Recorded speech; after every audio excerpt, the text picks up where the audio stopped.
मध्ये कुत्र्यांची नसबंदी काढली, भट्ट्या कुत्र्यांची, आणि त्याच्यामध्ये 5 वर्षात 43,680 कुत्र्यांवर नसबंदी केल्याचा दावा केला.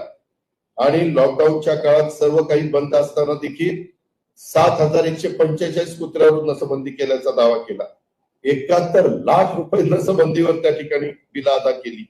आता तुम्ही मला सांगा, जर एवढं झालं होतं तर या वर्षी ऑक्टोबर महिन्याच्या अखेरपर्यंत पिंपरी चिंचवडमध्ये कुत्रे चावण्याची संख्या नागरिकांची 20,000 लोकांना कुत्रे चावली, आणि मग नसबंदी गेलेली कुत्रे गेलं कुठं, आणि कुठं पिल्ल काय झाली कुठं, कसं हे जे काही चाललंय, अक्षरशः आतापर्यंत 1,70,000 अधिक लोकांना कुत्रे चावल्याच्या घटना घडल्या. पत्रकार मित्रांनो, ही कोर्टाने पण ही सिरियसली घेतलं. इथल्या आपल्या कुत्र्यांच्या बाबतीत नाही, इन जनरल. आता खरं तुम्ही हसता राहा, मी खरं सांगतो, इन जनरल जे काही चाललेलं आहे त्याच्याबद्दल.